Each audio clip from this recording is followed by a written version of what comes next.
All right, it is my pleasure to introduce Robbie Russell, Robert Isaac Oline Russell, to the Heavy Lifts podcast. Robbie, I'm going to give you this a big intro here, bigger than you deserve, but big. He had a 14-year career in Yep, professional soccer. you can do He math. started That's good. off in Norway. He ended up in DC, Actually, Tech, Iceland was my first. Was my Iceland. first. Sorry. Yeah. He is, you'd call him, some people might call his career a global phenomenon, because and maybe that's the theme of the podcast, because, I mean, you started with, your father was a diplomat, right? Yep. And you've traveled the world. You are of, you have a mother who is from Ghana, father who is American. Um, Let me continue with this. This is fun. You went to Duke University, studied medicine. You were a professional athlete, and then you segued into emergency medicine, and that's where we find you now. Have I missed anything? I mean, if you want to take my Stop, whole stop, life and stop. kind of No, name it no, down, no, no, that's stop. great. I did But miss thing. 2009 MLS Cup champions because of your PK. How about that? yeah, I'll take that. Yeah, you missed that one. Okay. You definitely missed that one. Well, Yeah. it's my pleasure to have you on the podcast. I've been wanting to have you on for a while, not only because you're my friend, you're an ex-teammate of mine, but because we have a ton in common. And there's a lot of like fun things I think we can talk about in this podcast, and a lot of things that I think uh, my listeners are going to love about you and your story. So I want to get back to like your childhood and your upbringing, because I find it fascinating as a kid of two parents who met in Cairo, and whose parents were, very much, travelers and enjoyed different cultures. Like you had that experience in a different part of the world, and I'd love to just tell our listeners a little bit about it. Okay. Well, first off, Borch, I want to say, it's close to Thanksgiving, so I want to say thank you for having me on. It's been fun kind of watching you, being your friend, ex-teammate, just like, watching you get your hand kind of dipped into all these different things and activities. And, he's doing real estate, he was a pro athlete, now he's doing podcasts, he's doing broadcasting. I mean, journeyman is what I would call you, I think. But I just want to say it's been really cool watching you kind of do your thing, and it's really nice of you to kind of give back a little bit by trying to like expose the inner workings and do some of the stuff that happened with your career and your friends. But it's been fun to watch, Boris. I want to say first of all, thank you for that. So I love that's that. pretty cool. Thank you. I'm glad you said that, because it's probably the nicest two things we're going to say to each other before we get going on this podcast. So I Yeah, can't let's wait. I talk. can't wait. At some point, we're Ah. gonna have to talk about the beard, but like whatever, we'll get to that later. Oh, the beard. So Okay. yeah, I Jeez. I was born in Ghana. Both my parents, my dad was an aid worker. He worked for USAID, and before that, he worked for the Peace Corps. And so he actually met when he was working for the Peace Corps. My mom was actually, her whole family was in politics, and they were kind of working under a political party that worked with a Ghanaian president called Nkrumah. Okay. And so both my mom's first husband and her father were both political appointees in the Nkrumah government. And my mom was essentially one of the first people that developed like kind of women's health, women's development in Ghana. I remember, I keep on hearing the story back in the 70s where she was one of the first delegates from Ghana to go to the women's health symposium. It was like the first one that they ever had. Oh, And so wow. she was one of the first delegates, which is really cool. So they met in Ghana. And, the reason, I talked about my mom's first husband is that both my grandfather and my mom's first husband died on the same day. They were both assassinated when there was a coup in Ghana, and so That's my mom actually absolutely had to flee insane. Ghana, and that's like one of two times where she had to flee from Ghana during like a coup attempt, right? So this is like years later. She met my dad when he was working with the Peace Corps in Ghana, and they ended up, getting married. But being that they were both kind of aid workers, they decided their careers kind of don't leave them in one place, and so they travel all over.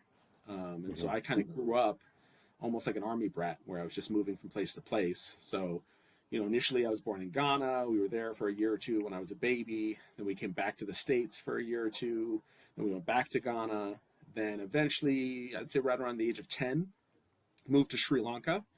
And that was during kind of a period of like really heavy conflict in Sri Lanka. I mean, there was like, you call it, kind of after like the troubles type of thing. They had that going on. And so my dad was there working with USAID as a consultant, and my mom was there doing Hmm. kind of women's health stuff. And so from 10 to 14, I was in Sri Lanka.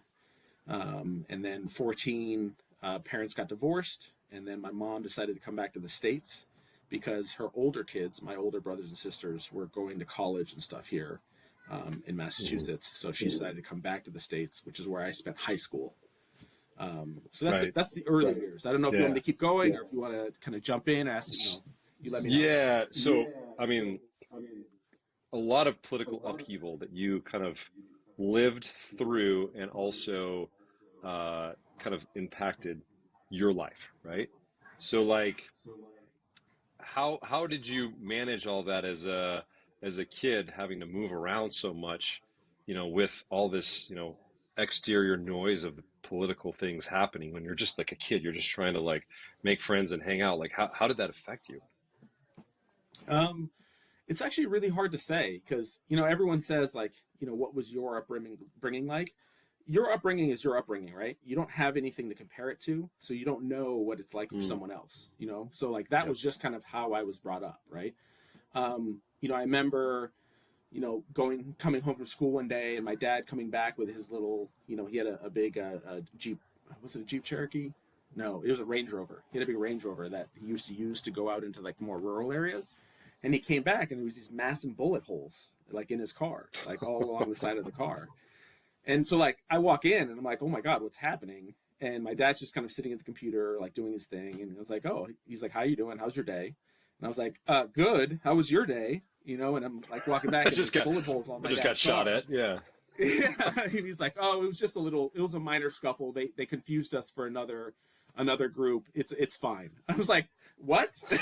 Oh And God. I want to say that was when I was like 10 or 11, right? And so it was just, you get these like weird stories that like you tell other people and they're like, oh my Mhm. God, that's so strange. And Yeah. for you, it was kind of like, that was Tuesday, right? I remember when we like, I remember when we moved there first, like, whenever expats kind of come to areas that are high conflict, a lot of times the U.S. Embassy will provide like security training for like the family Mhm. members. So like if you're kidnapped, this is what you do. Try and become friends with the kidnapper. Like let them know about who you are. Like this. So like getting training Sure. like that when you're like 10, 11 years old is always a little bit weird. But I feel like it was another piece of experience of that I have in my pocket. Let's say anything I'll happens one say. day. Well, that I would imagine like getting that kind of training also probably helped you from a social standpoint, right? Like you need to get along with people, not just because it's something you want to do as a kid, but also to survive, right? That was like a survival mechanism. Like you get kidnapped, you need to make friends really, really quickly so that you don't get killed, right? Yeah. I mean that's reason. It's actually one of those things that really helps me be an ED doctor. Like I have 5 minutes when I see you to try and figure out what's going on with you, right? And I've never seen you before in my life. I have no idea any of your health history, other than like what's on a piece of paper, right? And I have to like form a rapport with you and figure out what's going on in essentially like 2 to 3 minutes, so that you're willing to tell me your deepest, darkest secrets of why you're here in the emergency department. So I that's would always never helped. tell you my deepest, darkest secrets, just Oh, Borch, we've already been there. We've already been there. It's okay. It's okay. You're in a safe space. You're in a safe space, dude. No, but I remember, like, I think one story my dad told me, and I think I've told you the story before, that has always like sat with me, and I still tell my kids about it too. And it was like my first real exposure to what I thought was like good and evil. You know what I mean? Mhm. Um, so I remember my dad one day was like, I need to go meet this general. in the Sri Lankan government. He's running. He kind of controls the conflict area. He's like the head general in charge of the government, and so we need to go up there to kind of negotiate. But he told me he has like a 9-year-old son that is alone with him up there in his like compound up there, and so he wants me to bring along my son so that we can kind of like bond while they're having a get together. And I was like, oh yeah, play date. That sounds fun. Like, let's go do that. And I get to go with my dad on Sure. work, so that's really cool. And so I remember we're driving up, to the combat. It's a couple hours north into the north of Sri Lanka, which is really where the heavy fighting is. And we're getting like a military escort, which for my dad isn't like a big thing, but for me, I thought that was like the coolest thing in the world. And we get there, and I remember we're driving up into this like village, and there's a bunch of like poles along the side of the road that are like just sitting there. And I was like, oh, I don't know what those are. So we went up, got to the compound, met the guy. The general was like, honestly, like I think I told this. The first impression I got of him was that he was like a big jolly Sri Lankan Santa. Like he was just this big jovial, like heavy set dude that was just like, hey, like very energetic. And his son was like really nice. We did the whole play date or whatever. And so then like when it was done and my dad was done, we were leaving. And I was like, okay, that was like a nice thing. My dad asked, like, what did you think of that guy and, his son? And I was like, oh, he's really good. I thought he was like a really fat Santa, and it was like, oh, that's interesting. And so then my dad proceeded to tell me is that I didn't want to tell you this beforehand because I didn't want to jade your impression, but he is essentially like the Sri Lankan version of like the Black Ops, right? He's their head general, and his job is to essentially like a terror campaign into like into the Tamil like population. And so what he would do is that he would go into villages that were suspected to have males of fighting age. He would then like take all of the males, kill them, cut their heads off, and put them on spikes on the road in the village to warn other. And so those spikes that we had seen on the way in had essentially been where all of those heads were. And when we were coming, they took them down, right? And so I was kind of like shocked. I couldn't believe it. And so my dad was like, it's really hard in this world to know what is good and what is evil, and there are good people who do evil things, right? And there are evil people who can do good things. And so it's very important for you to understand that sometimes it's a matter of perspective, and that there's oftentimes no like absolute right, absolute wrong, and that at that age, like I don't know if I really got it then, but for me later on, that was like mind blowing because it gives you so much more empathy for the world that even the worst person in like the world, can have good aspects, and so it's up to you to decide what part of it you want to look for. Like, do you want to look for the best in people, or do you want to look for the worst? And then on the flip side, you need to prepare yourself for people that are good doing horrible things, because that sometimes happens in this world. But yeah, I do think that was a big part of how, especially in that 10 to 14 year old range, having those experiences were kind of like formative for me. Oh boy. Okay. So we had a little technical difficulty there, and we're back. But that was heavy, and really, like I Don't said, listen to Borch. He just wanted to go off screen and cry. That's all he was doing. Oh, I'm crying myself to sleep tonight over your childhood experiences. I want to jump from this now to now you're in the States. You've I wanted to jump a couple chapters ahead to the end of your experience, in college. I know you went to Duke University. Obviously, you played 4 years there. Um, I guess first of all, like, how did soccer like affect you from the standpoint of growing up in these in these different countries, and then coming to the States? Like, how was that a part of your life? Well, I think soccer was my how to make friends, right? Like, even I'm in a Hmm. different place, you don't speak the language, you don't know anybody there. If like you can kick a ball, you can find a park and you can like play with anybody's there. You know what I mean?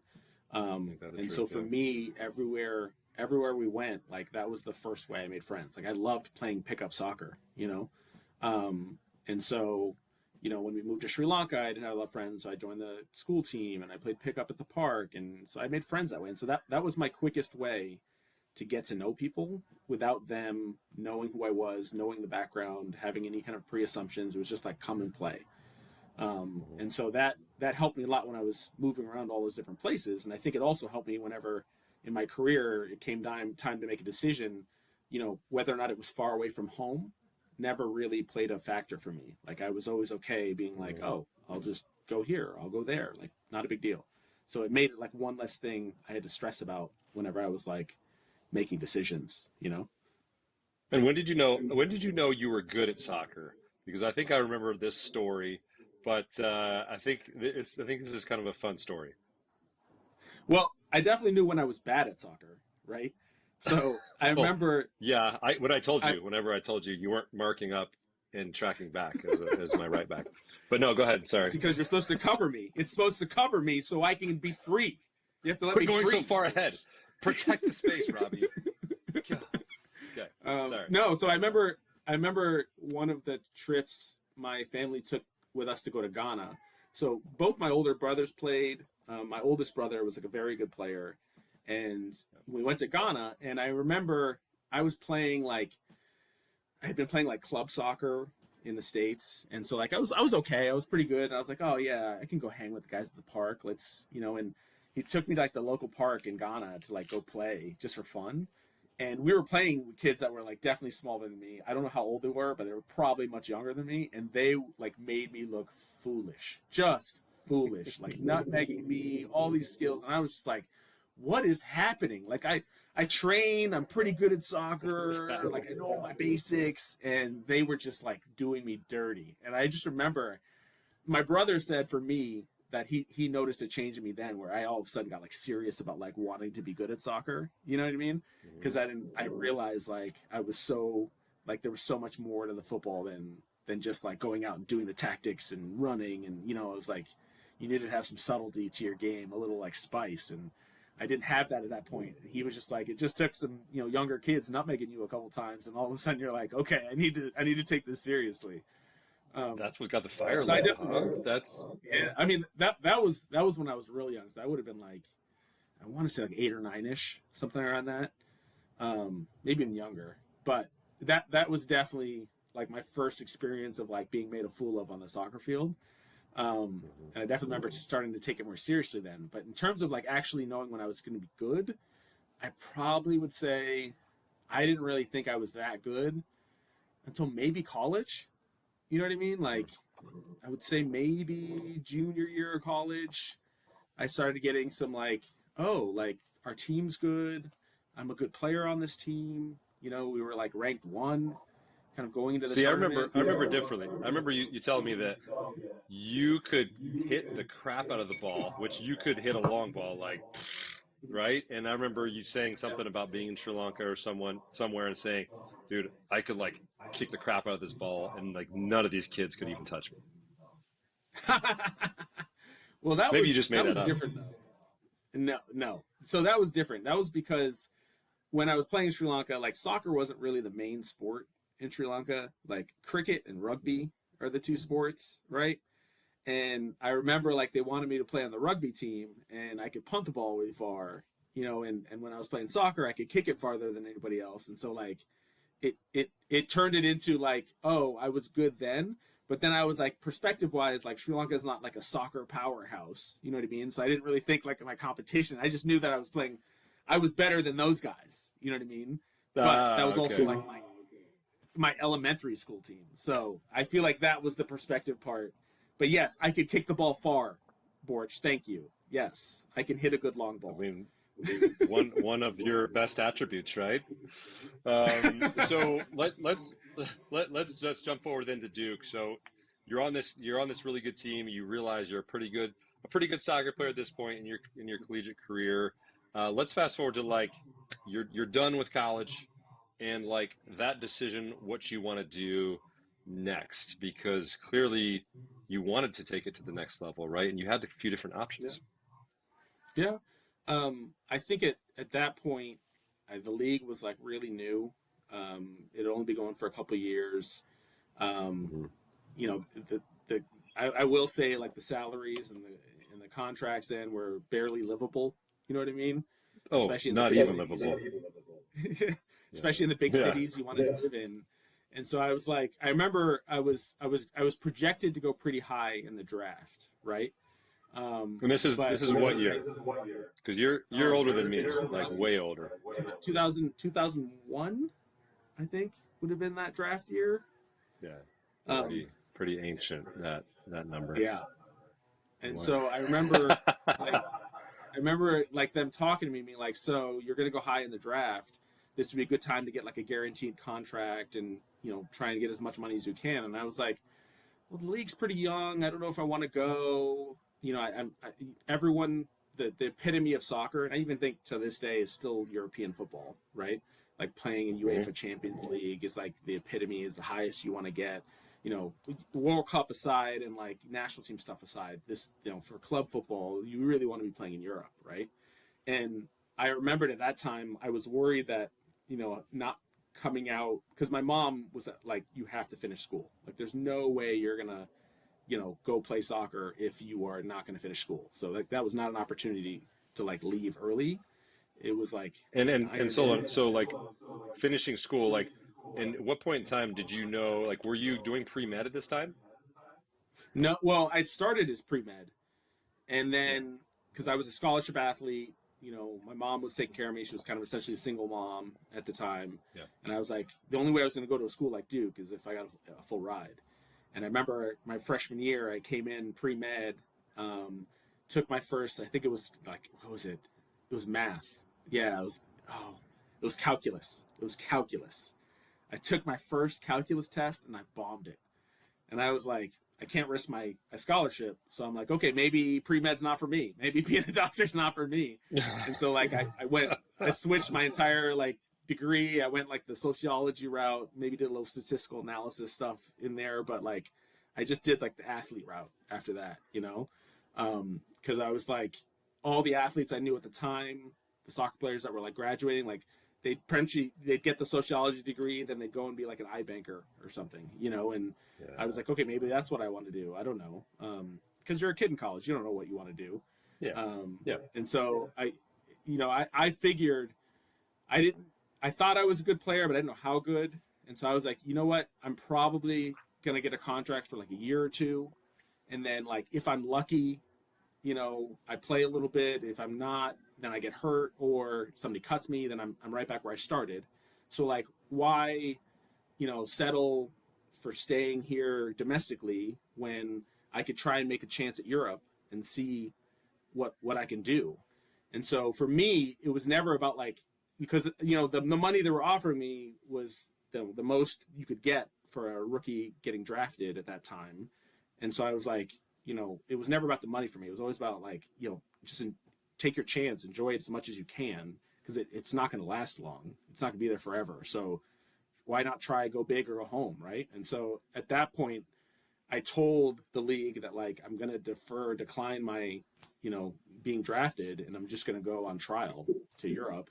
And they, of course, were like, no one gets signed on trial, and if you come back, we're going to cut your contract in half, and No give you one nothing. does this.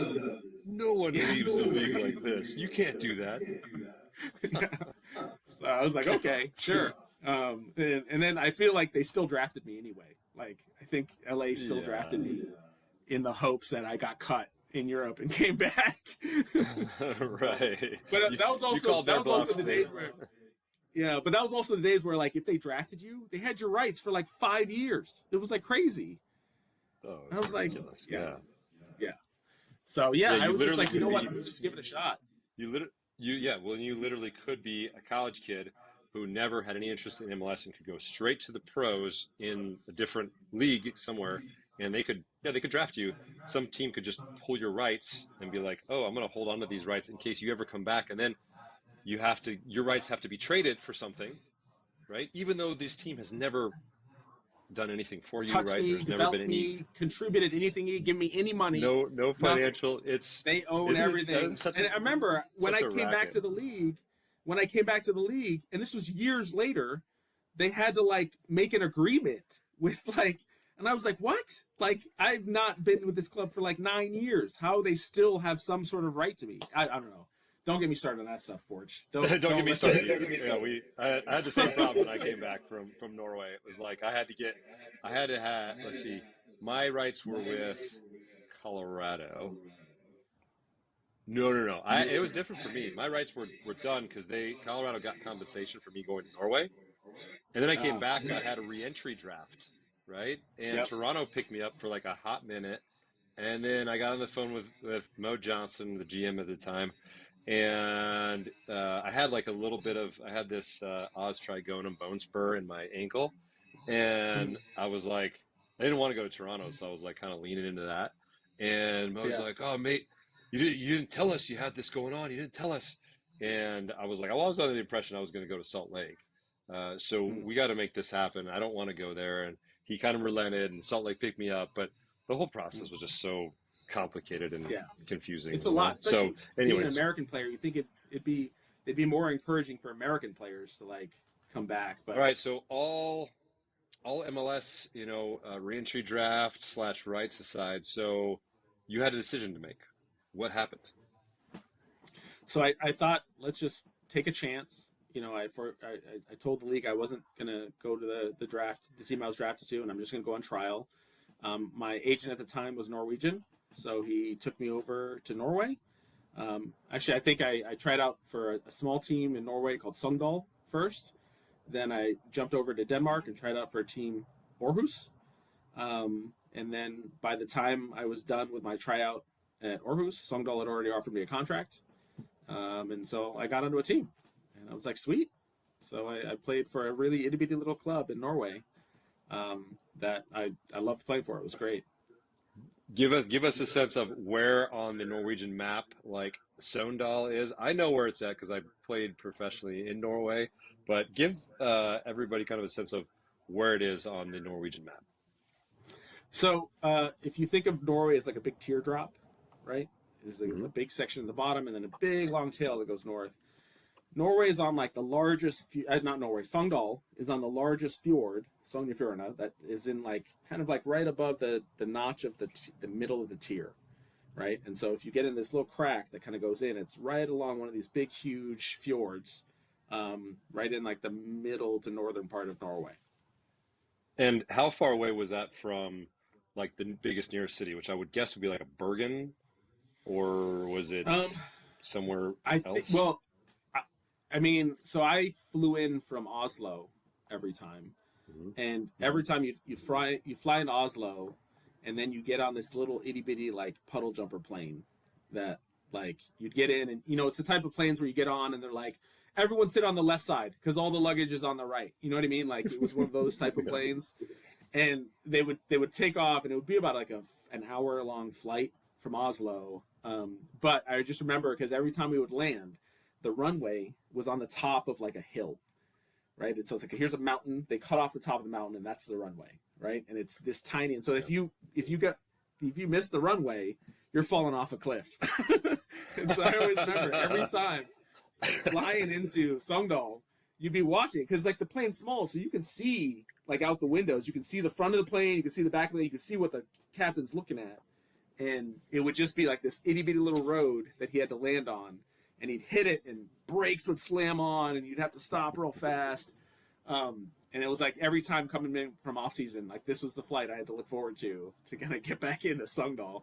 Oh But God. yeah, I would say it was about an hour's flight from Oslo itself, but I would say the closest city would probably be Bergen. I think it would be Bergen, but we never drove there. So Well, you were probably it's. I guess my point is the middle of nowhere, really, yeah. in a sense of like where you came from. Like, so what was it like going from, Duke, where you had like this, like, really, like, I guess, healthy, probably social life with, the student population. You had all these different universities around, Raleigh and Raleigh Durham area, and it's like now you're going from like this American culture, right, to kind of middle of nowhere Norway. What was that like for you? Well, it's funny because whenever you look at like American cities and towns, right, and you compare them to like European cities and towns, the scale is net. It's like it's so different, right? Like what they call a city for us would probably be a large town. You know what I mean? Like there's always a big scale. Now, the one thing that did work and helped in Songdal a lot is that one, everyone else on the team was about my age, like right in that like 21, 22. So we're really pretty young team, which was nice. And then the second part of it was that there was a university in Songdal that, although small, it meant that like the population of Songdal went from like, I want to say it was like 1,000 people, you know, or maybe even smaller, to like it went to about like 3,000 or so when university was in session. So it made it feel like when you were there during the summer and everyone was gone, there was nothing, like no one. Wait, so there. the whole town was 3,000 people? I want to say, yeah, when the university in, it's maybe about 3 to 5, something like that. Wow, that is small. Yeah. So it was really tiny, and they had a nice little stadium in the middle of this itty bitty little town. Like it was like you had like, because it was being where one of the spots where all those big cruise ships would kind of stop to take pictures of the quaint little Norwegian towns, you know. And so you had this small itty bitty little town, little fishing kind of like area, and then you know you essentially walk up, and there was the town, and there was like the one grocery store, the one Chinese food place, you know, they had a pizza place, you know, it was all the things you loved about a small little tiny kind of like, you know, town. And then they had a big soccer stadium that had like more seating capacity than like I think the city held. Well, and you have to love that about Europe and Norway in particular, how much they love soccer, right? Like you're not going to see that in a and small town they filled their in the they US. filled their stadium like most games. They're when we were passionate well, they about were the filling game. their stadium. Yeah. Yeah. So I mean, it was I would say it was probably one of the perfect like intros to soccer professionally in Europe for me, because it was like, you know, it's a team that was like middle to bottom, usually fighting relegation all the time, and so there wasn't a whole lot of expectation. So every time you did well, it was just like icing on the cake, right? And if you did poorly, it was just kind of like, you know what, they're just the bigger team. You know, what are you going to do? You know, so it took a lot of that pressure off, and then all the other guys were young and energetic, and it was a really good experience for me, because like, you know, it was just like that good intro to European football where I wasn't cutthroat, but it gave me a sense of like, oh, there's passion here. And, you know, every time you left the stadium, everyone you saw was like, oh, you should do this on the field. Like, you know, little old ladies are coming up to you in the grocery market being like, you need to work on your left foot. You know, like it's just so like, yeah, it was a great experience.